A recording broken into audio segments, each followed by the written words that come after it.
दोस्तों, दृष्टिकोण के इस अंक में आपका स्वागत है और वर्कर्स सोशलिस्ट टीवी की तरफ से मैं राजेश त्यागी आपका सभी दर्शकों का स्वागत करता हूं। दृष्टिकोण के इस अंक में हम आज चर्चा करेंगे हिंदी दिवस पर। हिंदी दिवस, वैश्वीकरण और भाषा का प्रश्न। तो आप सभी जानते हैं कि 14 सितंबर ऐसा दिन है जिस दिन सभी हिंदी प्रेमी, जिनमें बहुत सारे दक्षिण पथ के लोग हैं, वे तमाम लोग हैं जो हिंदी, हिंदू, हिंदुस्तान का नारा देते हैं। मुख्य रूप से वही लोग हैं और भी बहुत सारे हिंदी प्रेमी हैं जो दक्षिण पंथ से, यानी दक्षिण पंथ के केंद्रक संघ परिवार से सहमत ना भी हों तो भी उनके विशेष पूर्वाग्रह हिंदी के साथ जुड़े हुए हैं। और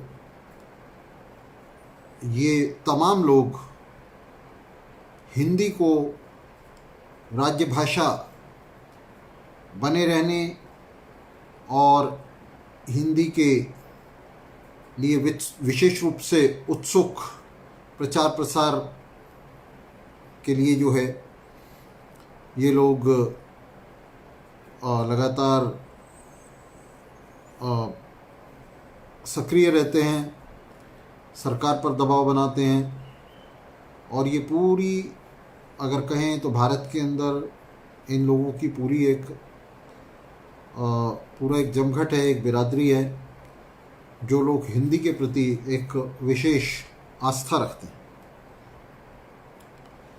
आज भारत के गृह मंत्री और भाजपा के शीर्ष नेता अमित शाह ने हिंदी दिवस पर एक लेक्चर दिया, एक भाषण दिया। और इस भाषण में उन्होंने हिंदी के प्रति अपनी बहुत ही आसक्ति दिखाते हुए, एक विशेष आसक्ति दिखाते हुए हिंदी के प्रचार प्रसार पर, हिंदी बोलने पर बहुत जोर दिया। लेकिन ये विचित्र बात थी कि हिंदी के प्रचार प्रसार पर जोर देते हुए, हिंदी के बारे में बात करते हुए, हिंदी भाषा के प्रति ये आसक्ति जाहिर करते हुए अमित शाह ने जो हिंदी बोली वो एक तरह से हिंदी का मजाक था, भाषा का भी मजाक था। अमित शाह ने बहुत सारे शब्द जो बोले जिनको मैं दोहराना चाहूँगा। उन्होंने कहा, शक्तिशाली को उन्होंने शक्तिशाली बताया, दृष्टि को उन्होंने दृष्टि बताया, देश को उन्होंने देश बताया, शुभ को उन्होंने शुभ बताया,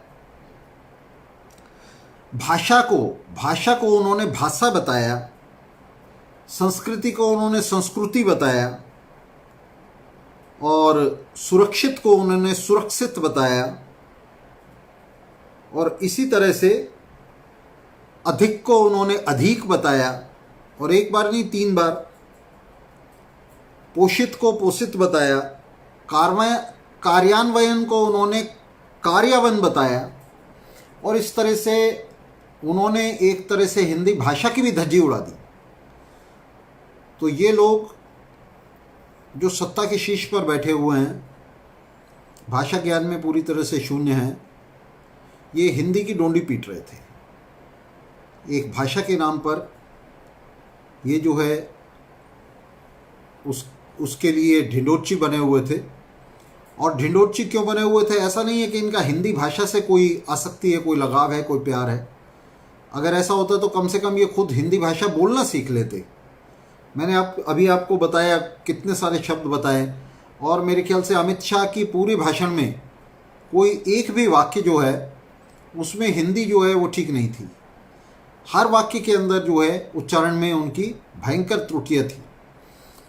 तो ये इन लोगों का जो है, जो सत्ता के शीर्ष पर बैठे हुए हैं, ये इनका भाषा प्रेम है। तो हिंदी के प्रति जो इनका प्रेम है वो असल में भाषा के प्रति किसी प्रेम से या किसी भाषा विज्ञान से, भाषा विज्ञान के प्रति आसक्ति से और किसी चीज़ से पैदा नहीं होता है, बल्कि ये हिंदू हिंदी हिंदुस्तान का जो संघ परिवार का कार्यक्रम है जो अपने अपने आप में बहुत ही नोटोरियस, बहुत ही उच्छृंखल और बहुत ही कहना चाहिए कि नकारात्मक कार्यक्रम है संघ परिवार का, जिसमें संघ परिवार गैर हिंदी भाषा भाषियों पर हिंदी को जबरन थोपना चाहता है और इस तरह से अपनी जो सांस्कृतिक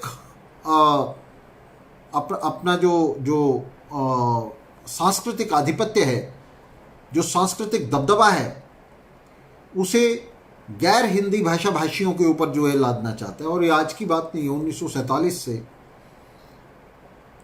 ये कार्यक्रम भारत के जो शासक वर्ग हैं उनका ये कार्यक्रम लगातार चल रहा है। भारत को एक देश, एक राष्ट्र साबित करने की धुन में, ये साबित करने की धुन में कि भारत जो है वो एक बहुराष्ट्रीय संघ नहीं है बल्कि एक राष्ट्र है, इस झूठ का प्रचार करने में, इस मायावी भ्रमजाल का प्रचार करने में वे भाषा को विशेष रूप से हथियार बनाते हैं। और हिंदी, हिंदू, हिंदुस्तान में भी आप देखेंगे तो हिंदी को सबसे पहले रखते हैं, भाषा को सबसे ऊपर रखते हैं। और वे ये चाहते हैं कि किसी तरह से ये जो हिंदी है इसका इस तरह से प्रचार हो। और पिछले 7 दशकों में उन्होंने इसकी भरसक कोशिश की है कि किसी तरह से हिंदी का ऐसा प्रचार हो कि हिंदी जो है वो पूरे भारत को जो है लपेट सके और पूरे भारत को एक भाषा भाषी राज्य क्षेत्र के रूप में उसका जो है उदय कर सके, उसका उदय हो।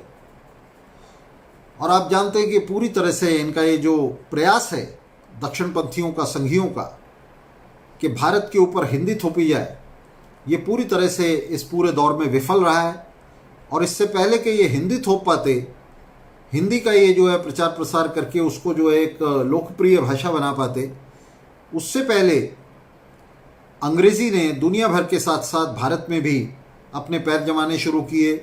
और आज जो सबसे कहना चाहिए कि व्यापार की, उद्योग की, वाणिज्य की, राष्ट्रीय अंतर्राष्ट्रीय संबंधों की जो सबसे महत्वपूर्ण और केंद्रीय भाषा है उसके रूप में हिंदी का नहीं बल्कि अंग्रेज़ी का उदय हुआ है, इंग्लिश का उदय हुआ है। ज़्यादा से ज़्यादा लोग जो अफोर्ड कर सकते हैं, जो पढ़ा सकते हैं, वे अपने बच्चों को हिंदी स्कूलों में नहीं पढ़ाना चाहते, वे हिंदी नहीं पढ़ाना चाहते, वे क्या पढ़ाना चाहते हैं? अंग्रेज़ी पढ़ाना चाहते हैं। तो ये बहुत बड़ा फेल्योर, हिंदी का मैं नहीं कहूँगा, ये हिंदी का फेल्योर नहीं है, भाषा का कोई जो है फेल्योर या सक्सेस नहीं हो सकता। ये फेल्योर किसका है? फेल्योर उन लोगों का है, ये जो असफलता है ये उन लोगों की है जो हिंदी को गैर हिंदी भाषा भाषियों पर थोपना चाहते हैं, उनके ऊपर हिंदी को जबरन लादना चाहते हैं। तो ये उन लोगों की जो है घोर असफलता है कि वो अपने इस मिशन में, और जिसमें संघ परिवार और उसकी तमाम अवयव जो हैं वो शामिल हैं, कि वो अपने इस मिशन में पूरी तरह से नाकाम हो गए हैं, पूरी तरह से असफल हो गए। तो ये जो हिंदी, हिंदू, हिंदुस्तान का फर्जीवाड़ा है, ये जो झूठे भारतीय राष्ट्रवाद का फर्जीवाड़ा है, जिसमें हमें ये समझाने की कोशिश की जाती है, हमें बताया जाता है कि भारत जो है वो एक राष्ट्र है।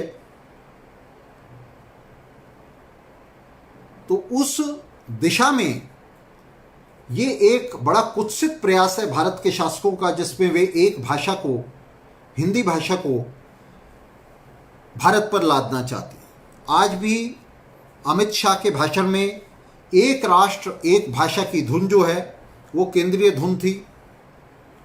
वे बार बार एक राष्ट्र एक भाषा का ही सितार बजाते रहे। और ये शासक, और इन शासकों में मैं कहना चाहता हूं कि सिर्फ संघी ही शामिल नहीं है, संघी तो हैं ही, संघी तो इस नारे को जोर से बुलंद करते ही, और वे हिंदी को भारत की एकमात्र भाषा के तौर पर जो है उसे प्रतिष्ठापित करना चाहते हैं, उसे प्रतिस्थापित करना चाहते हैं। लेकिन इसके साथ साथ और भी बहुत सारे लोग हैं, कांग्रेस के अंदर ऐसे लोग भरे पड़े हैं जो हिंदी को भारत की एकमात्र भाषा के तौर पर, या कम से कम आधिकारिक, डोमिनेंट प्रभावशाली प्रभुत्वशाली भाषा के तौर पर देखना चाहते हैं, जिसका मतलब है कि ऐसी भाषा जिसका दर्जा दूसरी भाषाओं से ऊपर हो, जो दूसरी भाषाओं से ज़्यादा प्रभाव रखती हो भारत के अंदर, तो हिंदी को एक ऐसी भाषा के रूप में वे देखना चाहते हैं और विकसित करना चाहते हैं।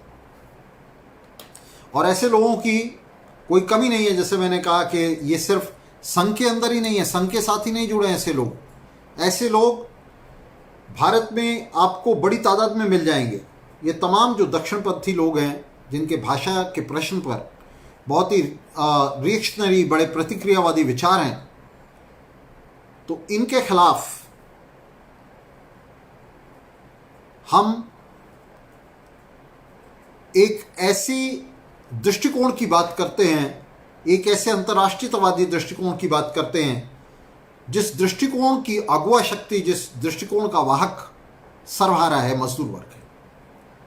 तो हम इस पर बात करेंगे कि सबसे पहली बात जो हमें यहां समझने की है वो ये है कि भाषा संस्कृति और राष्ट्रीयता का बहुत महत्वपूर्ण अवयव है, बहुत महत्वपूर्ण हिस्सा है। संस्कृति का अगर हम कहें कि सबसे महत्वपूर्ण अवयव जो है वो क्या है, तो वो भाषा है। क्योंकि सबसे पहले संस्कृति के नाम पर कुछ पैदा हुआ, मानव निर्मित कुछ पैदा हुआ, तो वो भाषा थी। सबसे पहले आदमी ने संवाद करना सीखा और उसके बाद ही उसने तमाम दूसरी चीज़ों को जो है पैदा किया जो संस्कृति के हिस्से बने। तो आदम संस्कृति में अगर हम बात करें, आदमी की कल्चर में अगर हम बात करें, ह्यूमन कल्चर में बात करें, तो उसमें भाषा का बहुत ही महत्वपूर्ण योगदान है। लेकिन भाषा का ये जो विकास हुआ दुनिया भर में, ये विकास, भाषा का ये विकास दुनिया भर में पॉकेट्स में हुआ। इसीलिए जो तमाम भाषाएं हैं उनके अंदर बहुत सारी समानताएं मिलती हुई, जो समानताएं बाद में पैदा हुई, संस्कृति के बाद के दौर में पैदा हुई, सभ्यता के बाद के दौर में पैदा हुई, तो उनके अंदर बहुत सारी विषमताएं हैं, बहुत सारी असमानताएं हैं, जो इस वजह से पैदा हुई कि ये तमाम जो भाषाएं हैं ये अलग अलग क्षेत्रों में अलग अलग तरीके से या तो पैदा हुई या विकसित हुई। तो इन भाषाओं का, दुनिया की तमाम भाषाओं का जो स्रोत है, उनका स्रोत क्षेत्रीय है। वे भाषाएं इलाकों में बटी हुई हैं, वे भाषाएं क्षेत्रों में बटी हुई हैं, और उन क्षेत्रों के अंदर इन भाषाओं के बीच में विभाजन है, और ये भाषाएं उन क्षेत्रों के साथ किसी न किसी रूप में संबंध रखती हैं। उन क्षेत्रों की जो संस्कृति है, उन क्षेत्रों की जो प्रकृति है, उन क्षेत्रों की जो सभ्यता है, उसके साथ संबंध रखती हैं। तो इस अर्थ में ये एक दूसरे के साथ विषम भी हैं भाषाएं, इनके बीच में विषमता भी है, एक दूसरे से अलग भी हैं। जिस आदिकाल में भाषाओं की जो है उत्पत्ति हुई, वो अलग अलग जगह पर अलग अलग तरीके से हुई, इसलिए विषम है। और बाद में जैसे जैसे इन भाषाओं का आपस में समन्वय हुआ, तो वैसे वैसे ये भाषाएं जो है एक दूसरे के करीब आई और इनमें समानताएं पैदा हुई। एक दूसरे से इन्होंने शब्दों को उधार लिया, एक दूसरे से जो बहुत सारी दूसरी चीज़ें थी, आदमी की बनाई हुई चीज़ें थी, जिनका मान लीजिए एक ही भाषा में नाम था, उनको ऐसा कैसा उद्धृत किया गया। तो ऐसे बहुत सारे शब्द जो हैं एक भाषा से दूसरी भाषा में गए।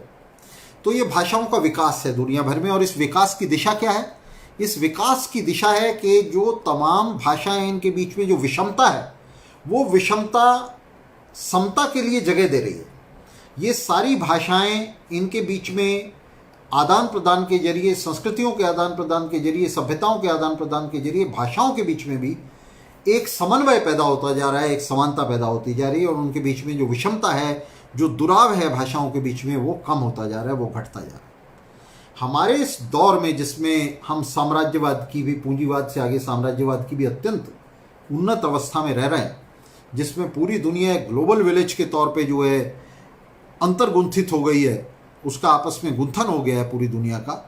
पूरी दुनिया के जो देश हैं, देश ही नहीं, देशों के बीच में तो एक जो है समन्वय बन ही रहा है। दुनिया के कोने कोने में जो ऐसे इलाके हैं जहाँ जहाँ बिल्कुल जो है दुर्गम इलाके थे, अब तक वो इलाके सीधे दुनिया की मंडियों से जुड़ रहे हैं, दुनिया के साथ जुड़ रहे हैं। और इस पूरी प्रक्रिया में जो भाषाओं का विकास है, वो इस तरह से हो रहा है कि एक अंतर्राष्ट्रीय भाषा का उदय हो रहा है। आपने बहुत करके सुना होगा, खासतौर से जो हिंदी हिंदू हिंदुस्तान के समर्थक है, ये अंग्रेजी भाषा का खासतौर से विरोध करते हैं।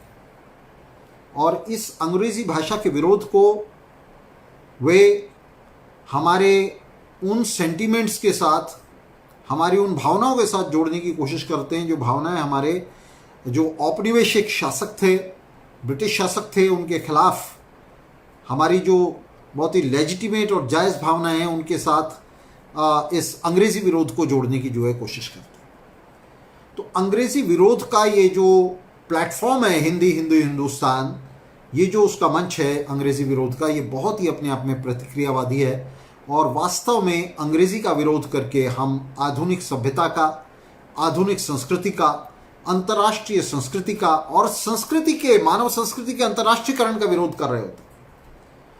क्योंकि हम देख सकते हैं बहुत स्पष्ट रूप से कि आज अंग्रेज़ी ऐसी भाषा है,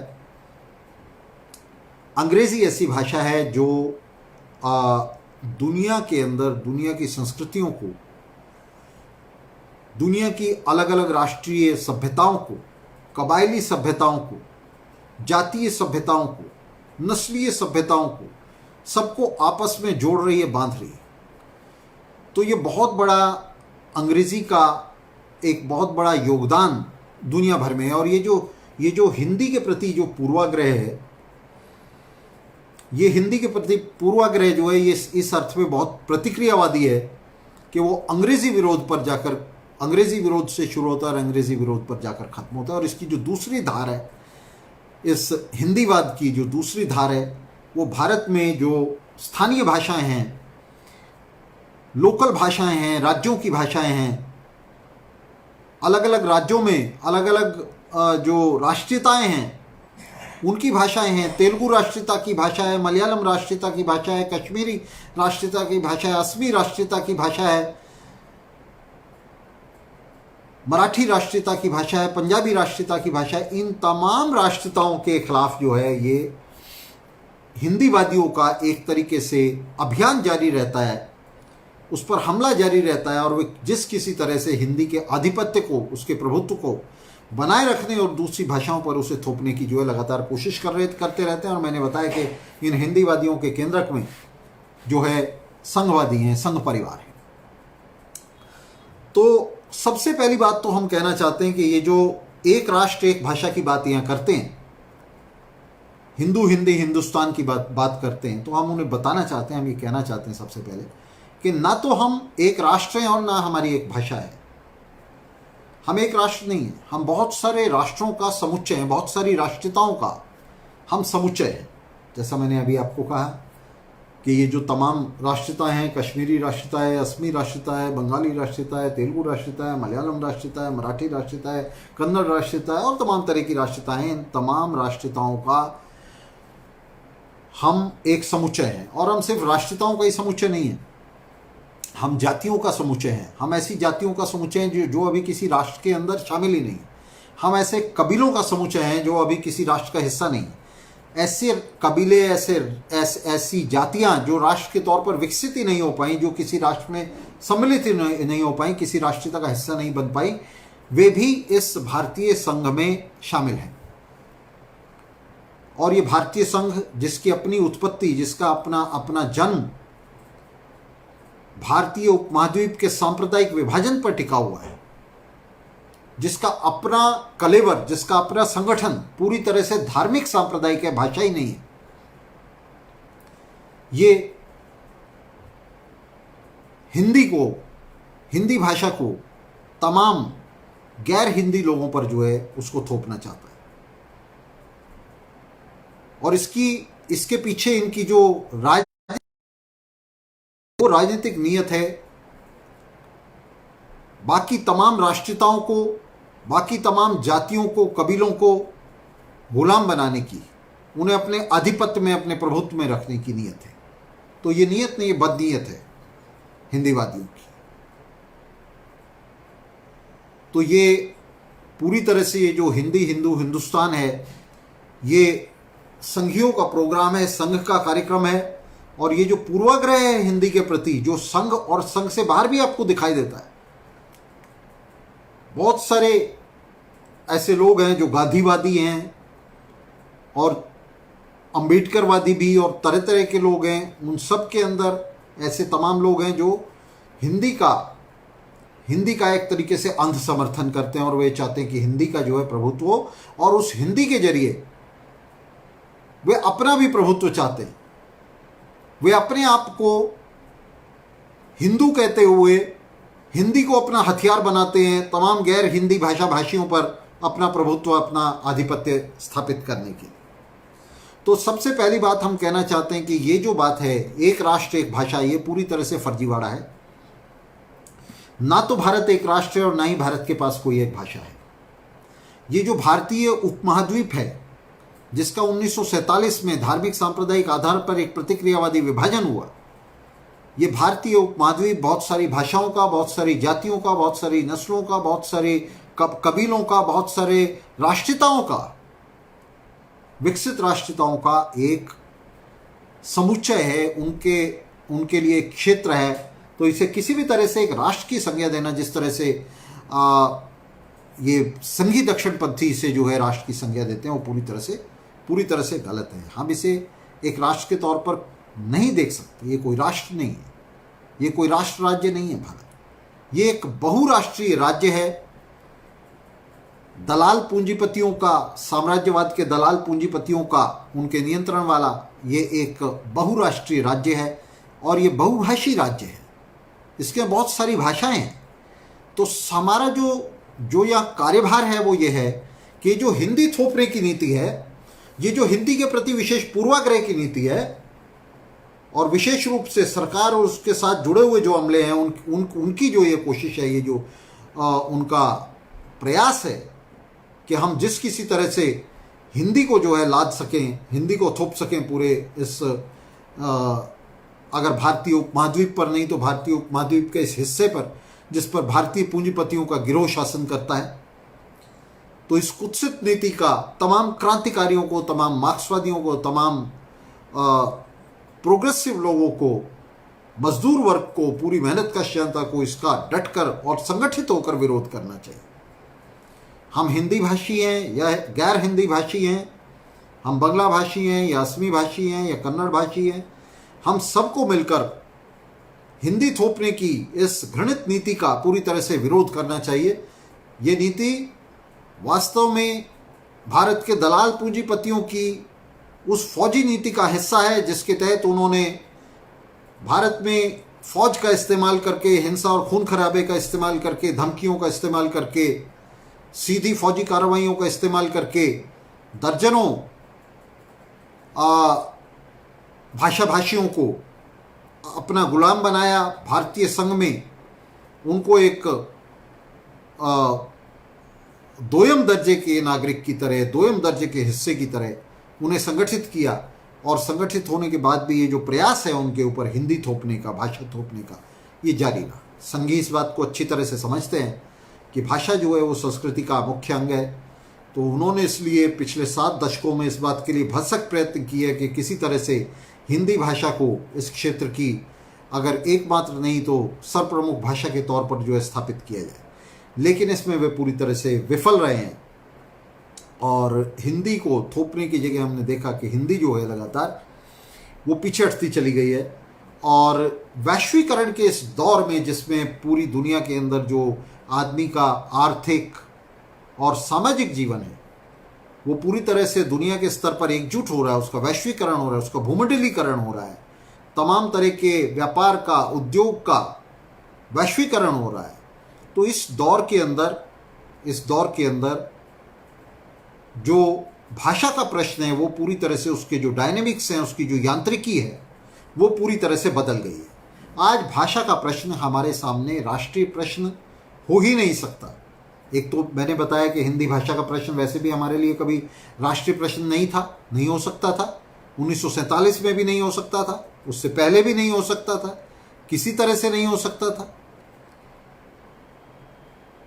लेकिन उसके बाद 47 के बाद भी ये हिंदी का जो प्रश्न है, ये या भाषा का आमतौर से जो प्रश्न है, राष्ट्रीय प्रश्न नहीं हो सकता था। और धीरे धीरे हमने देखा कि 47 के बाद जो वैश्वीकरण की प्रक्रिया चली, भूमंडलीकरण की जो प्रक्रिया चली, और जो 1990 के दशक में उसके शुरू होते होते वो बहुत ही तेज गति पकड़ गई। उस प्रक्रिया के तहत ये जो दुनिया का भूमंडलीकरण हुआ, जो दुनिया का वैश्वीकरण हुआ, उसमें तो भाषा का प्रश्न जो है उसे पूरी तरह से एक वैश्विक आधार मिल गया, एक वैश्विक धुरी मिल गई, और राष्ट्रीय धुरी पूरी तरह से उससे अलग हो गई। आज सबसे ज़्यादा युवा जो हैं वो इस बात के लिए अपने आप को तैयार करते हैं, रोज़गार ढूंढने के लिए तैयार करते हैं, भारत के अंदर भी, भारत के बाहर भी, और उसके लिए, उस रोज़गार को ढूंढने के लिए वे इस बात को अच्छी तरह समझते हैं कि जो अंग्रेज़ी भाषा है, इंग्लिश भाषा है, वो एक हथियार है, एक वेपन है, और अंग्रेज़ी को पढ़ने के लिए, समझने के लिए, अंग्रेज़ी में बात करने के लिए, उसमें व्यवहार करने के लिए, अंग्रेज़ी में लिखने बोलने के लिए आज युवाओं के बीच में एक भारी बड़े पैमाने पर उत्सुकता है। जो नहीं अंग्रेज़ी में पढ़ाई कर सकते, इंग्लिश में पढ़ाई कर सकते, उनके लिए तो एक मजबूरी है, लेकिन जो कर सकते हैं वो कुछ भी करके अंग्रेज़ी के अंदर जो है लिखाई पढ़ाई अपने बच्चों को करा रहे हैं। तो ये जो हवाई पूर्वाग्रह हिंदी के प्रति इन लोगों ने बनाया हुआ है, ये एक तरफ तो टूट रहा है और दूसरी तरफ ये किसी काम का नहीं है। लेकिन इन टूटते हुए पूर्वाग्रहों के बीच में ये जो भारतीय बूर्जुआजी का जो स्टेट है, भारतीय बूर्जुआजी का जो राज्य है, ये एक बड़ी प्रतिक्रियावादी अवस्थिति ले रहा है। ये इस टूटती ढहती हिंदी भाषा के इस ढांचे के बीच में इसे किसी तरह से एक करने की, इसे किसी तरह से इंटैक्ट रखने की, इसे किसी तरह से बनाए रखने की कोशिश कर रहा है। वो ये कोशिश कर रहा है कि किसी तरह से हिंदी भाषा जो है वो बच सके और किसी तरह से आगे बढ़ सके। और ये करते हुए उसे एक तरफ तो अंग्रेज़ी के खिलाफ वो लड़ रहा है बड़े हास्यास्पद तरीके से। बहुत ही, जब अंग्रेज़ी के खिलाफ ये लोग तर्क देते हैं संघी अपनी शाखाओं में, शाखाओं से बाहर, और तमाम तरह के जो संघ प्रिय लोग हैं वो जब ये तर्क देते हैं अंग्रेज़ी भाषा के, तो वो बड़ा हास्यास्पद होता है। तो बड़े हास्यास्पद तरीके से वो कर रहे हैं। और दूसरी तरफ और भी ज़्यादा प्रतिक्रियावादी तरीके से वे भारत की ही जो दूसरी भाषाएं हैं, भारत में ही बोली जाने वाली जो दूसरी क्षेत्रीय भाषाएं, उन पर हमला करते हैं। वे हमें ये बताते हैं कि अंग्रेज़ी जो है वो क्षेत्रीय भाषाओं को जो है विकास से रोक रही है। अंग्रेज़ी जो है वो क्षेत्रीय भाषाओं के विकास के रास्ते में, हिंदी के विकास के रास्ते में एक बहुत बड़ी बाधा है। हम इसका वास्तविक जीवन में हम इसका ठीक उल्टा पाते हैं। हम क्या पाते हैं? हम ये पाते हैं कि तमिल भाषा पर हार्वर्ड यूनिवर्सिटी में शोध हो रहा है, और ये जो शोध हो रहा है तमिल भाषा पर हार्वर्ड यूनिवर्सिटी में, ये शोध अंग्रेज़ी में हो रहा है। अंग्रेज़ी में ये रिसर्च हो रही है तमिल भाषा पर हार्वर्ड यूनिवर्सिटी में। तो ये अंग्रेज़ी है जिसने इस बात को संभव बनाया, इंग्लिश ने इस बात को संभव बनाया कि तमिल भाषा पर अंतर्राष्ट्रीय स्तर पर अंतर्राष्ट्रीय भाषाओं के कोश को इस्तेमाल करते हुए तमिल भाषा पर रिसर्च हो सके, तमिल ग्रंथों का अनुवाद हो सके अंग्रेजी में और दुनिया की दूसरी भाषाओं में। अगर आपको तमिल से फ्रेंच में अनुवाद करना है तो उसका क्या तरीका है? उसका यही तरीका कि तमिल से आप जो है इंग्लिश में करेंगे और इंग्लिश से फ्रेंच में होगा। तो तमिल की जो किताबें हैं वे फ्रेंच भाषा में या जापानी भाषा में पढ़ी जा सकेंगी। तो ये जो अंग्रेजी की जो भूमिका है, एक अंतर्राष्ट्रीय भाषा की जो भूमिका है, ये बड़ी महत्वपूर्ण है। ये अंतर्राष्ट्रीय भाषा की जो भूमिका है दुनिया भर में, ये किसी तरह से भाषाओं के, क्षेत्रीय भाषाओं के प्रभाव को, विकास को रोक नहीं रही है, बल्कि उसे और प्रखर बना रही है, उसे और व्यापक बना रही है, उसे और गहन बना रही है। वो तमिल भाषा को नए शब्द दे रही है, और तमिल भाषा से शब्द लेकर दूसरी भाषाओं को दे रही है। तो एक बड़ा जबरदस्त हमारे वक्त में साम्राज्यवाद के, इस अति उन्नत साम्राज्यवाद के दौर में, भूमंडलीकरण के, वैश्वीकरण के दौर में एक बड़ा ज़बरदस्त भाषाई प्रस्फुटन हो रहा है। और ये जो प्रतिक्रांतिकारी ताकतें हैं, प्रतिक्रियावाद की ताकतें हैं, संघ के लोग हैं, संघ परिवार के लोग हैं, या उन जैसा सोचने वाले, उनसे जुड़े हुए दूसरे लोग हैं, तो ये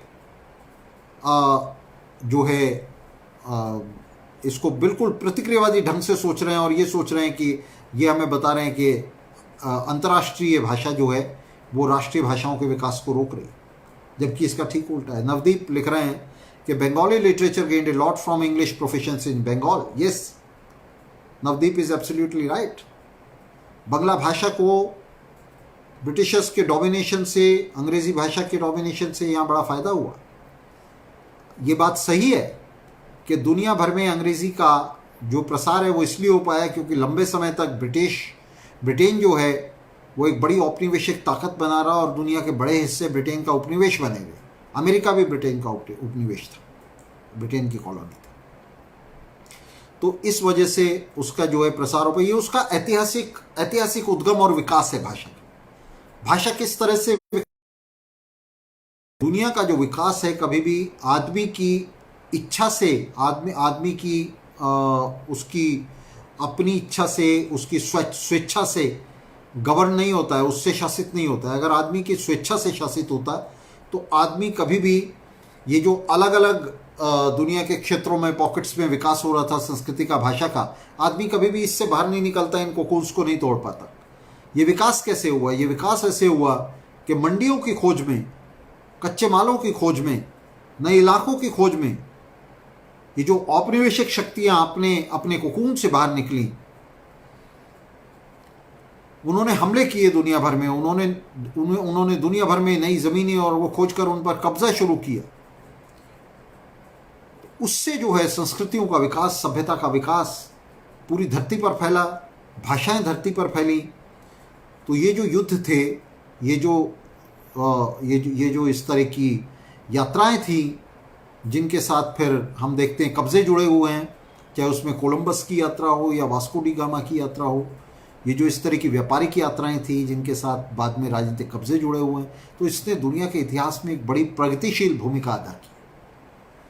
और ये प्रगतिशील भूमिका इसने विशेष रूप से दुनिया की सभ्यताओं को, संस्कृतियों को, और विशेष रूप से उनमें भी भाषा को एक दूसरे के करीब लाकर उन्हें जोड़कर पैदा किया। और इस जुड़ाव के अंदर,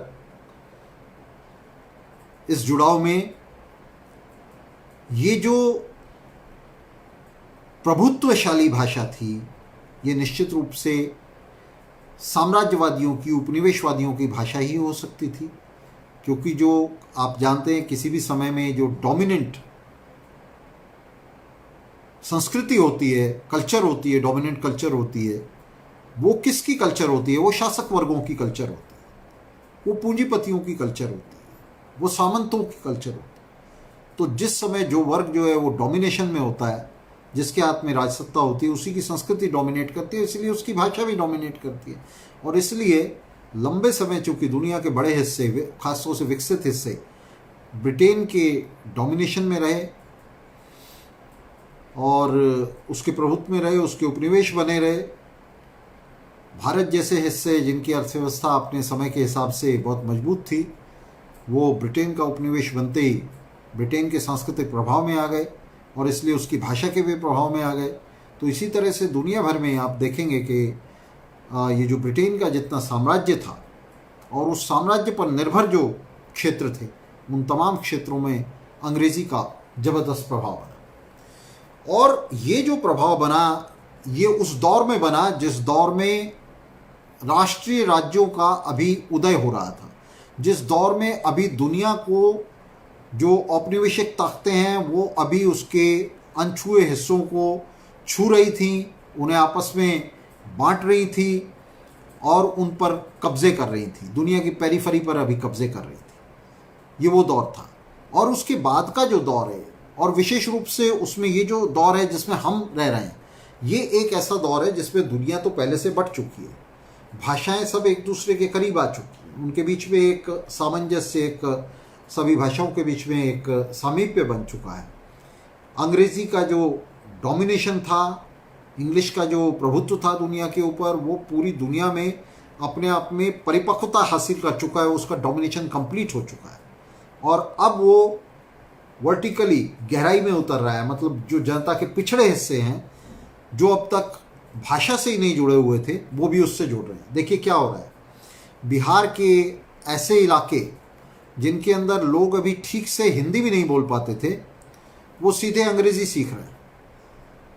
और ये बिहार के इलाके नहीं है, ये तमाम, अगर आप देखेंगे दक्षिण एशिया के अंदर जितने पिछड़े इलाके हैं, गरीब इलाके हैं, जिनके अंदर ऐसे इलाके हैं, कबायली इलाके हैं जिनके अंदर भाषा जैसी कोई चीज़ नहीं थी, तो वहाँ जो बच्चे हैं वो सीधे अंग्रेज़ी सीख रहे हैं। तो ये भाषा के क्षेत्र में हमारे वक्त का एक उसकी कैरेक्टरिस्टिक भी है, उसका एक चारित्रिक विशेषण भी है, विशिष्टता भी है कि हमारे वक्त में भाषा का विकास जो है इस तरह से हो रहा है कि जो डोमिनेंट भाषा है, अंग्रेज़ी भाषा है, वो लीप ओवर कर रही है, वो छलांग लगा रही है। और छलांग इस तरह से लगा रही है कि भाषा का यहाँ जो एक दूसरी तरह का विकास था, जो आप देखते हैं कि जैसा हमने कहा कि संघी लोग उस तरह का विकास चाहते थे कि पहले हम जो है अपने इस पूरे क्षेत्र में हिंदी भाषा का जो है डोमिनेशन बनाएं, उसका प्रभुत्व बनाएं, तो वो युग जो है पूरी तरह से बीत चुका और हिंदी के प्रभुत्व की संभावनाओं को भी खत्म करते हुए अंग्रेज़ी जो है वो अपना प्रभुत्व बना नहीं रही बल्कि बना चुकी है। और इसलिए हिंदी का किसी तरह का प्रभुत्व बनने का जो उसकी संभावना है, जो उसका स्कोप है, वो भी आज पूरी तरह से खत्म हो चुका है। तो हिंदी दिवस पर विशेष रूप से हम हिंदी के कॉन्टेक्स्ट में, हिंदी के संदर्भ में आम तौर से भाषा के प्रश्न को, हमारे युग में भाषा के प्रश्न को समझने की कोशिश कर रहे हैं। वैश्वीकरण के इस दौर में हम भाषा के प्रश्न को समझने की कोशिश कर रहे हैं और हम ये कहना चाहते हैं कि हमारा जो दौर है ये सांस्कृतिक और भाषाई अलगाव का नहीं, बल्कि ये सांस्कृतिक और भाषाई समेकन का दौर है। इससे पहले का जो दौर था जिसमें हमने जो कोलंबस या वास्को डी गामा का दौर था, वो संस्कृतियों और भाषाओं के अलगाव का दौर था, जिसमें संस्कृतियों और भाषाओं का विकास, संस्कृतियों का आम तौर से और भाषाओं का विशेष रूप से जो विकास है वो पॉकेट्स में हो रहा था, दुनिया के हिस्सों में हो रहा था और इन हिस्सों के बीच में आपस में कोई कम्युनिकेशन नहीं था, कोई संवाद नहीं था, किसी तरह का कोई परिसंवाद नहीं था। तो इस तरह से भाषा का विकास जो है पिछले दौर में हो रहा था, जिसमें भाषाएं एक दूसरे से अलगाव में, एक दूसरे से विखंडन में, अलग अलग क्षेत्रों में, अलग अलग कैरेक्टरिस्टिक्स में, अलग अलग तरह की गुणवत्ता लिए हुए भाषा जो है विकसित हो रही थी और उनका जो जुड़ाव था भाषाओं का, वो सिर्फ अपने क्षेत्र की संस्कृति, प्रकृति और व्यक्तियों के साथ था। और अगर आप इन भाषाओं को देखेंगे तो इन भाषाओं की जो परिधि थी, ये भाषाएं जितना जानने समझने की कोशिश कर रही थी, जितना ये कम्युनिकेट कर सकती थी, उसकी भी एक सीमा थी और वो सीमा क्षेत्रीय सीमा थी। जितने क्षेत्र में ये भाषाएं बोली जा रही थी, मसलन आप मैथिली भाषा को लीजिए तो मैथिली भाषा के अंदर आपको जितने भी आपको उदाहरण मिलेंगे, जितने भी आपको मैथिली भाषा के अंदर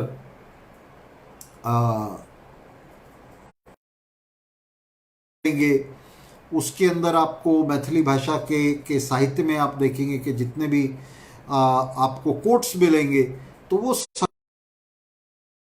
तरह से जो मैथिल क्षेत्र है उसकी ज़मीन के साथ, उसकी जनता के साथ वो जुड़े हुए हैं। तो उसका एक क्षेत्रीय रूप है भाषा का। हमारे वक्त में जो भाषा का जो स्वरूप हमारे सामने आ रहा है,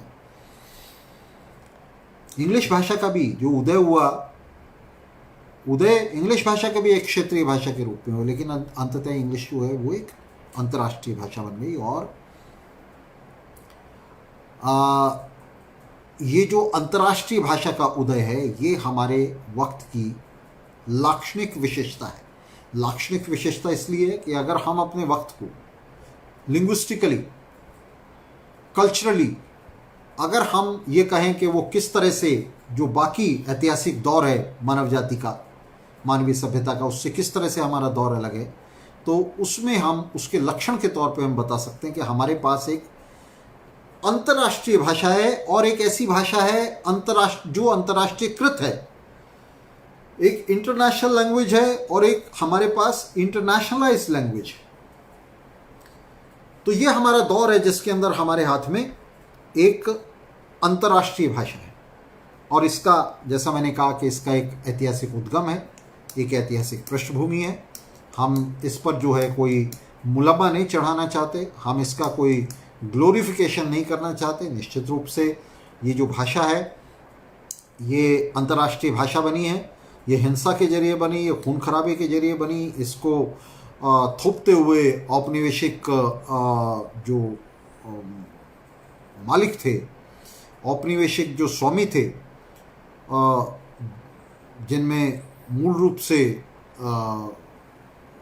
ब्रिटिश उपनिवेशवादी थे, ब्रिटिश कॉलोनियलिस्ट थे, उन्होंने भयंकर हिंसा के जरिए, भयंकर मारामारी के जरिए, खून खराबे के जरिए अपनी संस्कृति को, अपनी भाषा को उसी तरह से दुनिया के ऊपर थोपा जिस तरह से उन्होंने अपने उद्योगों को थोपा। उन्होंने जबरन कच्चा माल उठाया और अपना तैयार माल ला करके दुनिया की मंडियों में जबरन उसे बेचा, बाकी सबको ब्लॉक कर दिया। तो दुनिया का एक खास तरीके का विकास, जो साम्राज्यवाद के दौर का विकास है, उपनिवेशवाद के दौर का विकास है, दुनिया का एक खास तरीके का विकास है। इसमें हमें किसी तरह की ग्लोरी नहीं ढूंढनी चाहिए, किसी तरह का हमें इसका महिमा मंडन नहीं करना चाहिए और ना ही इसके अंदर हमें किसी तरह की मानवीयता की, झूठी मानवीयता की खोज करनी चाहिए। तो ये जो विकास है, ये जैसा है, इतिहास को आप बदल नहीं सकते। जिस तरह से संघी कोशिश करते हैं, आप उसे झुठला सकते हैं, आप एक सच्चे इतिहास की जगह झूठा इतिहास जो उसको प्रोपगेट कर सकते हैं, लेकिन आप इतिहास को बदल नहीं सकते। ये इतिहास है। भाषा का जो विकास है उसे हमें समझना चाहिए। इतिहास के जरिए हमें भाषा के विकास को समझना चाहिए और हमें समझना चाहिए कि अंग्रेजी जो है, और बहुत सारे लोग कहते हैं कि भाई ये जो अंग्रेजी है ये तो इलिट की भाषा है। अगर आप देखें तो ये तमाम जो भाषाएं हैं कहीं ना कहीं इलिट की भाषाएं रही हैं अपने समय में। मसलन हिंदी की जो जननी है, हिंदी का जो उद्गम है संस्कृत से, तो संस्कृत जो है ये अपने आप में इलिट की भाषा रही। तो ये जितनी भी प्रमुख भाषाएं हैं दुनिया की, ये सब इलिट की भाषा है। फ्रेंच अपने आप में सबसे बड़ी इलिट भाषा रही है एक समय में। तो ये तमाम जो भाषाएं हैं ये इलिट की भाषा इसलिए रही हैं क्योंकि भाषाओं का उद्गम ही जो है वो शासक संपन्न वर्गों के बीच से हुआ है। भाषा का उद्गम पिछड़े हुए जनता के बीच से नहीं हुआ। पिछड़ी हुई जनता के बीच में भाषा जो है वो अभ्रंश के तौर पे, जो है बोलियों के तौर पे वो पहुंची है, जहाँ विकार भाषा का हुआ और वो मासेस के बैकवर्ड सेक्शंस में गई। तो इसीलिए सर्वहारा की कोई भाषा नहीं है, मजदूर वर्ग की कोई भाषा नहीं है। भाषा का प्रश्न वर्गेतर है, वर्ग के प्रश्न से अलग है। और भाषा का जो प्रश्न है ये अपने आप में बड़ा महत्वपूर्ण प्रश्न है। मानवीय संस्कृति को समझने के लिए, उसके बीते हुए विकास को, उसके वर्तमान विकास को और उसके आगामी विकास को भी समझने के लिए भाषा का प्रश्न बहुत महत्वपूर्ण है। अगर हम सचेतन रूप से दुनिया के विकास में हिस्सा लेना चाहते हैं, अगर हम सचेतन रूप से अपनी दुनिया को समझना चाहते हैं, जो दुनिया बीत गई उसे समझना चाहते हैं और जो आने वाली दुनिया है उसमें हम सचेतन रूप से हिस्सा लेना चाहते हैं, तो भाषा के विकास को समझना हमारे लिए बहुत जरूरी है। सभ्यता और संस्कृति के विकास को भाषा के विकास के जरिए समझने के सिवा हमारे पास और कोई रास्ता नहीं है। भाषा सभ्यता और संस्कृति का सबसे महत्वपूर्ण अंग है। और आप इसीलिए देखेंगे कि जितने जाहिल लोग हैं, आज अमित शाह के भाषण का मैं आपको जो है उसका रेफरेंस दे रहा था, तो एक भी वाक्य स्तुति कर रहे थे, हिंदी का स्तुतिगान कर रहे थे, लेकिन अपने पूरे भाषण में अमित शाह वो हिंदी में बोल रहे थे और पूरे भाषण में हिंदी के अमित शाह ने एक वाक्य भी की दृष्टि से शुद्ध नहीं बोला।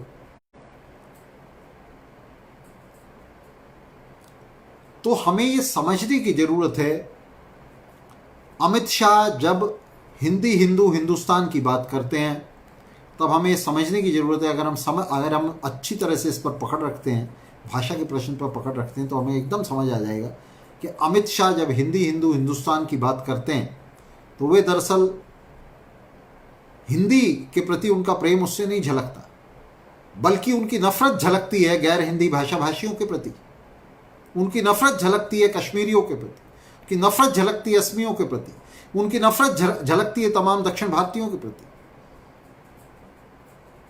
तो ये जो उनके दिमाग में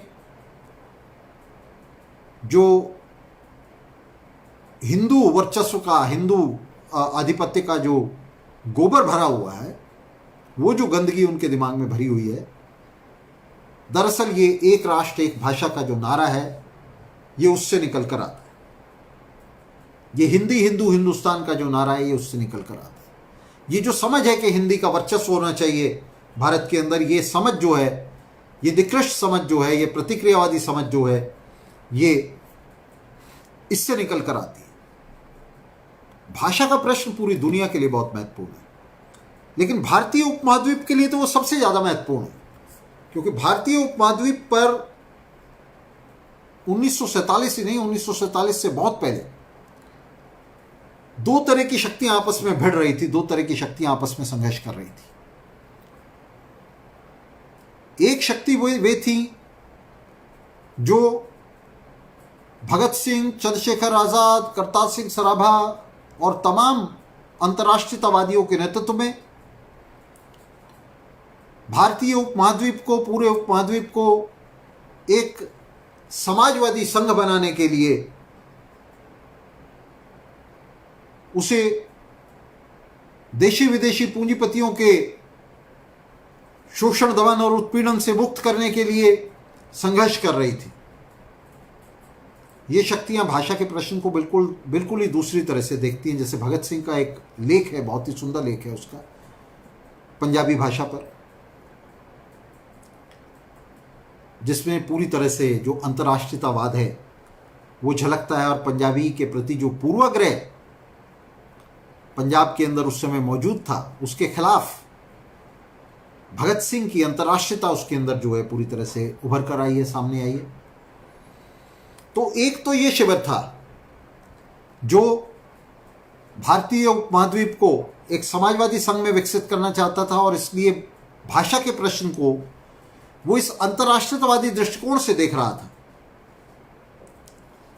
और दूसरे वे लोग थे जो ब्रिटिश सत्ता की गोद में बैठे थे, उसकी दलाली कर रहे थे, और भारत में, भारतीय उपमहाद्वीप पर हमारे उपनिवेशवाद विरोधी संघर्ष में हिंदू मुस्लिम के नाम पर फूट डाल रहे थे। और आप देखेंगे इसलिए भाषा के अंदर भी वे फूट डाल रहे थे, वे हिंदी और उर्दू की बात कर रहे थे, उर्दू के खिलाफ हिंदी को खड़ा कर रहे थे, और वे आज भी यही कर रहे हैं। और उनका जो पूर्वाग्रह है, उनका जो ये मताग्रह है, ये सिर्फ उर्दू के खिलाफ नहीं है, ये हर उस भाषा के खिलाफ है जो हिंदी नहीं है। और जैसा मैंने कहा कि हिंदी के प्रति उनका प्रेम नहीं है, बल्कि तमाम भाषाओं के प्रति उनकी नफरत है। हिंदी से किसी का विरोध नहीं है, हिंदी बड़ी सुंदर भाषा है, हम हिंदी में बात कर रहे हैं, हिंदी से किसी का विरोध नहीं है। दूसरी भाषाओं की तरह ये भी एक भाषा है, ये एक ऐसी भाषा है जो हिंदुस्तान में जो है बड़े पैमाने पर बोली जाती है। हिंदुस्तान से मेरा मतलब है कि पूरा जो भारतीय उपमहाद्वीप है, तो इसमें बहुत सारे लोग हैं हिंदी बोलने वाले। नेपाल में बहुत सारे लोग हिंदी बोलते हैं, अलग अलग तरह की बोलियां हैं, अलग भाषा के भी अलग अलग तरह के उसमें प्रकार हैं, अलग अलग तरह की उसमें जो है हिंदी के जो है उसके अपने रूपांतर हैं। लेकिन इन सब के बावजूद, इस बात के बावजूद कि हिंदी जो है वो बहुत सारे लोगों की भाषा है, ये सच है कि जो दूसरे भाषा भाषी हैं, जो गैर हिंदी भाषा भाषी हैं, उनकी कुल संख्या जो है भारतीय उपमहाद्वीप पर वो हिंदी भाषा भाषियों से ज़्यादा है। तो इसलिए यहाँ प्रश्न जो है वो हिंदी के प्रति प्रेम का नहीं है, बल्कि दूसरी भाषाओं के प्रति दुराग्रह का है। संघियों का ये जो दुराग्रह है, जिसमें वे हिंदी को औजार बनाकर, हिंदी औजार बनाकर, और का जो हिंदी प्रेम है उसे वे इस औजार के जरिए गैर हिंदी भाषा भाषियों पर एक डोमिनेशन बनाना चाहते हैं, एक प्रभुत्व बनाना चाहते हैं। तो उसके खिलाफ जमकर संघर्ष की जरूरत है। और अभी मैंने आपको बताया, अभी मैंने आपको अमित शाह के भाषण से उदाहरण देते हुए बताया कि किस तरह से उनके पूरे भाषण में, जो हिंदी के लिए इतना प्रचार कर रहे हैं और हिंदू होने का दावा कर रहे हैं, हिंदी होने का दावा कर रहे हैं, उनके पूरे भाषण में एक वाक्य भी जो है पूरी तरह से हिंदी का वो सही नहीं था। व्याकरण की तो त्रुटियां छोड़ दीजिए, उच्चारण की भी, उनके हर वाक्य में उच्चारण की त्रुटियां थी, कुछ भी नहीं बोल पा रहे थे वो हिंदी। तो 14 सितंबर को हिंदी दिवस के इस मौके पर, जिस पर तमाम हिंदी प्रेमी इस हिंदी दिवस को मना रहे हैं हिंदी के पक्ष में, तो हम भी अपना हाथ हिंदी के पक्ष में उठाते हैं। हिंदी बड़ी सुंदर भाषा है, हिंदी एक विकसित भाषा है और बहुत सारे लोग इसके बोलने वाले हैं, इससे प्यार करने वाले हैं। लेकिन साथ ही हम अपना हाथ उन लोगों के विरुद्ध भी उठाते हैं जो हिंदी को गैर हिंदी भाषा भाषियों पर थोपना चाहते हैं, जो हिंदी को अंग्रेज़ी के खिलाफ खड़ी करते हैं, जो हिंदी को उर्दू के खिलाफ खड़ा करते हैं। तो ये जो दूसरी भाषाओं से नफरत करने वाले लोग हैं, वे चाहे भारतीय उपमहाद्वीप की भाषाएं या भारतीय उपमहाद्वीप से बाहर की भाषाएं, उनके खिलाफ जो घृणा और नफरत फैलाने वाले लोग हैं, जो ये चाहते हैं कि ये भाषाएं जो हैं ये दोयम दर्जे की भाषाएं बने, कि लोग उनको ना पढ़ें, लोग उनके अंदर बात ना करें। जैसा आज अमित शाह ने अपने भाषण में कहा कि जब भी दो हिंदी वाले लोग मिलें तो कहते हैं कि मैं अपील करता हूं कि वो हिंदी में ही बात करें। तो इस तरह का जो दुराग्रह, और ये घृणित दुराग्रह है किसी भाषा के प्रति, ये दुराग्रह जो है हिंदी भाषा के प्रति प्रेम से नहीं बल्कि दूसरी भाषाओं के प्रति नफरत से, घृणा से पैदा होता है। और ये इस घृणा के जो मुख्य स्रोत है, इसकी जो जड़ है, वो ये संघी है। तो भाषा का ये जो प्रश्न है हमारे समय में, हमें ये नहीं कि हम ऐतिहासिक पृष्ठभूमि में उसकी जांच जरूर करेंगे, उसे समझने की जरूर कोशिश करेंगे, लेकिन उसे हम इस नए दौर के आलोक में रख करके समझेंगे। ये जो नया दौर है, ये जो भूमंडलीकरण का दौर है, पूंजीवाद के, जो पूंजीवाद के वैश्वीकरण का दौर है, दुनिया के एक ग्लोबल विलेज में बदल जाने का दौर है, एक ऐसा दौर है जिसके अंदर संचार, यातायात, उद्योग, सब कुछ जो है वो एकजुट हुआ जा रहा है। यहाँ तक कि सब्जियों और फलों के लिए भी दुनिया के अंदर एक अंतर्राष्ट्रीय मंडी पैदा हो रही है। इतनी तेजी से उनका व्यापार दुनिया के एक कोने से दूसरे कोने में हो रहा है। तो ये जो हमारे वक्त में जो दुनिया इंटीग्रेट हो रही है, इसमें ये संभव नहीं है कि भाषाएं अपना पुराना कलेवर, अपना पुराना चरित्र बनाकर रख सकें, जीवित रह सकें। इन भाषाओं का संलयन होना ये निश्चित है। आने वाले दौर में आप देखेंगे कि इन तमाम भाषाओं का संलयन होता चला जाएगा। जैसे मान लीजिए आज हम हिंदी में भी देखते हैं, तो हिंदी में हम बिना अंग्रेजी के शब्दों के बात ही नहीं कर सकते। हम 4 वाक्य भी हिंदी के नहीं बोल सकते। बताइए हम जीन्स को क्या कहेंगे? तो ये जो संस्कृति आ रही है, जिस संस्कृति के जरिए जीन्स हम तक पहुंची है, जिस संस्कृति के जरिए ये लेंस हम तक पहुंचा है, जिस संस्कृति के जरिए तमाम चीजें पहुंच रही हैं, तो इस संस्कृति के साथ ही इस संस्कृति का जो महत्वपूर्ण अवयव है भाषा, वो भी आ रही है। और वो आ गई है, अंग्रेजी आ गई है। तो अंग्रेजी ऐसे, और अंग्रेजी भी ये वो अंग्रेजी नहीं है, मैं आपको बता दूं, ये वो अंग्रेजी नहीं है जो ब्रिटिश लॉर्ड्स बोला करते थे। हम उससे बहुत आगे निकल आए। इसके अंदर बहुत सारी एसिमिलेशंस हैं, बहुत सारे समन्वय हैं आज जिस अंग्रेजी भाषा का हम प्रयोग करते हैं। तो इस तरह की एक भाषा पैदा हो रही है, जिसके केंद्र में निश्चित रूप से अंग्रेजी है, इंग्लिश है, और उसका मैंने बताया कि उसके अपने ऐतिहासिक कारण है, ऐतिहासिक पृष्ठभूमि है। लेकिन एक अंतर्राष्ट्रीय भाषा पैदा हो रही है जिसका हम खुले दिल से और जोरदार तरीके से स्वागत करते हैं, और हम उन सब का विरोध करते हैं जो इस भाषा के इस अंतर्राष्ट्रीयकरण के खिलाफ, भाषा के इस भूमंडलीकरण के खिलाफ, भाषा के इस वैश्वीकरण के खिलाफ। हाँ, नवदीप एक और उदाहरण दे रहे हैं, सोफ़ा, बिल्कुल सही दे रहे हैं। बहुत सारी चीज़ें ऐसी, बहुत सारी चीज़ें हैं जिनको हम तमाम भाषाओं का जो है आपस में एसिमिलेशन जो है वो दिखाते हैं। तो इस दौर में, वैश्वीकरण के इस दौर में, हम खुलकर अपना हाथ उठाते हैं उन तमाम लोगों के खिलाफ जो भाषा के नाम पर भेद विभेद पैदा करने की कोशिश कर रहे हैं, जो एक भाषा को दूसरी के खिलाफ खड़ी करने की कोशिश कर रहे हैं, जो किसी भी भाषा को दूसरी भाषाओं पर थोपने की कोशिश कर रहे हैं, जो भाषा के प्रति अपना प्रेम जाहिर करते हुए दूसरी भाषाओं के प्रति नफरत, घृणा और दुराग्रह प्रकट कर रहे हैं, या जो किसी भाषा के प्रति प्रेम को एक ऐसे स्तर पर ले जाकर प्रकट कर रहे हैं जिसमें अपने आप ही स्वतः दूसरी भाषाओं के प्रति जो कुंठा है, जो दुराग्रह है, वो अभिव्यक्त होने लगता है। जैसे मसलन आप कहने लगे कि भाई, जैसा आज बड़ी मज़ेदार मैं बात आपको बताता हूँ, अमित शाह ने एक बहुत बढ़िया बात कही। उन्होंने कहा कि भाई हिंदी अकेली, कहते दुनिया की ऐसी भाषा है जिसमें हम जो बोलते हैं वही लिखते हैं। और मैं हंस रहा था उनको सुन करके कि अगर जो कुछ अमित शाह बोल रहे हैं अगर उसको हम लिखने लगें तो वो जो है एक ऐसी हिंदी बन जाएगी कि जिसको बच्चे भी नहीं पढ़ पाएंगे। अगर मैं ये लिखने लगूं जो अमित शाह बोल रहे थे, मैं आपको फिर से बोल देता हूं, सुरक्षित संस्कृति, भाषा, शुभ, देश, दृष्टि, शक्तिशाली, ये कौन सी हिंदी बनेगी? वो कह रहे थे कि जो हम बोलते हैं वही लिखते हैं हिंदी में, और जो अमित शाह बोल रहे थे उसको आप हिंदी में लिख के देखें क्या आएगा? खिचड़ी बन जाएगी, हिंदी का बीजगणित बन जाएगा वो, हिंदी की ज्यामिति बन जाएगी, ज्योमेट्री बन जाएगी उसकी।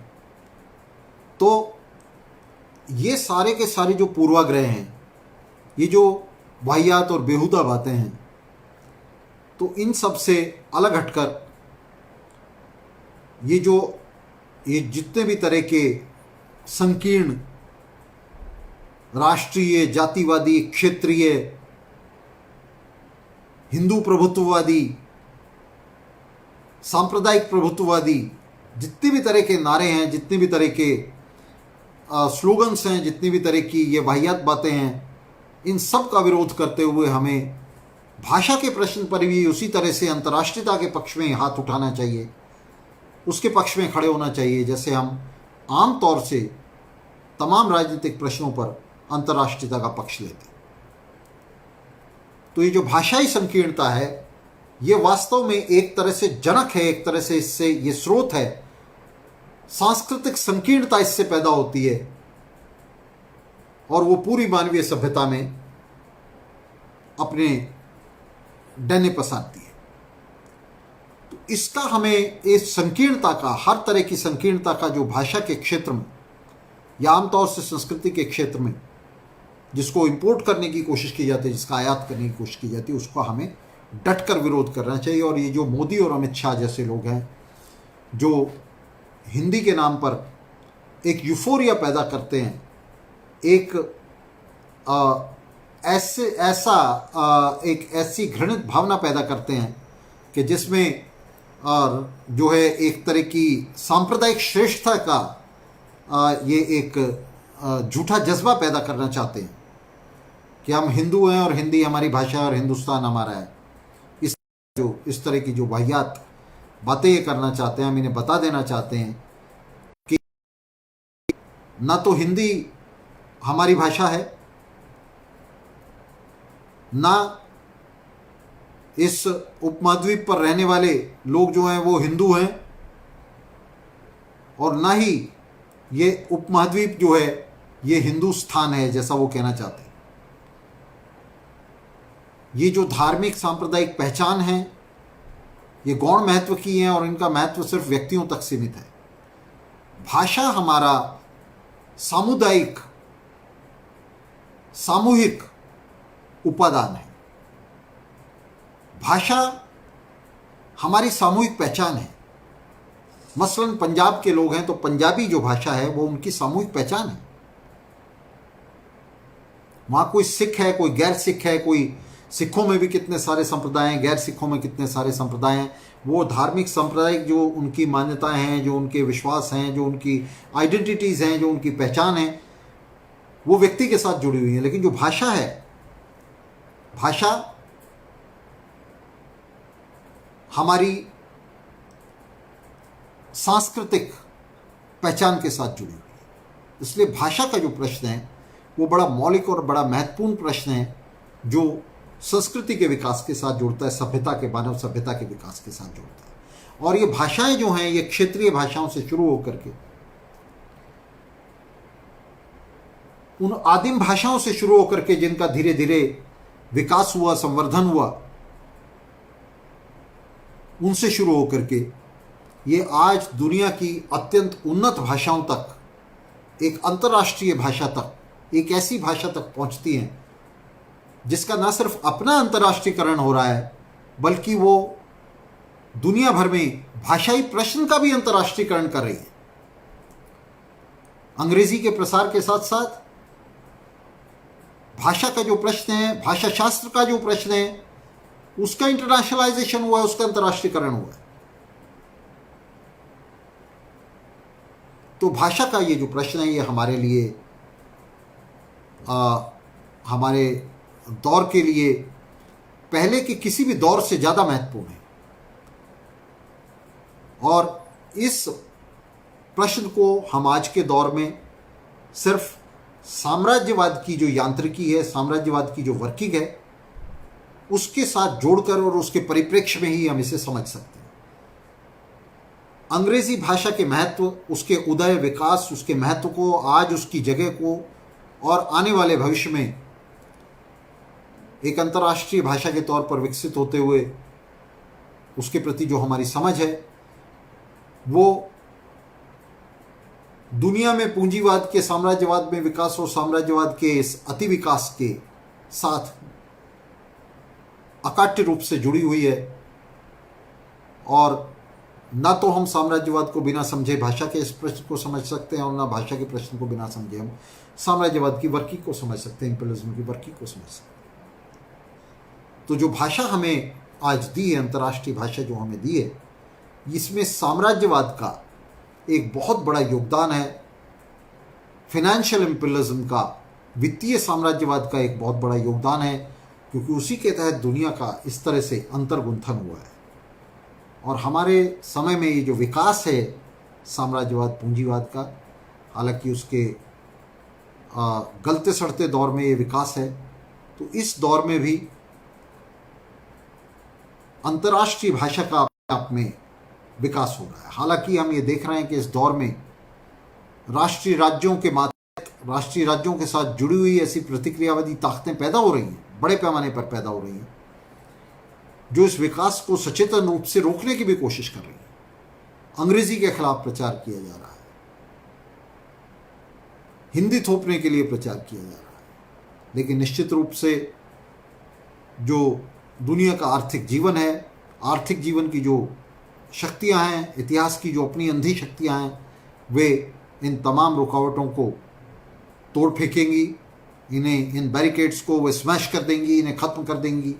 और निश्चित रूप से एकजुट दुनिया का उदय होगा, एक समाजवादी दुनिया का उदय होगा, और एक ऐसी अंतर्राष्ट्रीय भाषा का उदय होगा जिसमें ऑस्ट्रेलिया का आदमी सीधे जो उत्तर पूर्व के कबीले हैं उनके लोगों के साथ सीधे बातचीत कर सकेगा। अमेरिका में बैठा हुआ, न्यूयॉर्क में बैठा वो उत्तर पूर्व के कबायली आदमी के साथ बात कर सकेगा। तो इस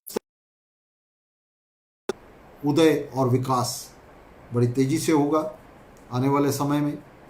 और ये जितने भी उसके रास्ते में जो बाधाएं हैं, वे भाषाई बाधाएं हैं, राजनीतिक बाधाएं हैं, राष्ट्र राज्यों द्वारा खड़ी की जा रही बाधाएं हैं, तो निश्चित रूप से ये सब जो है तोड़ फेंकी जाएगी।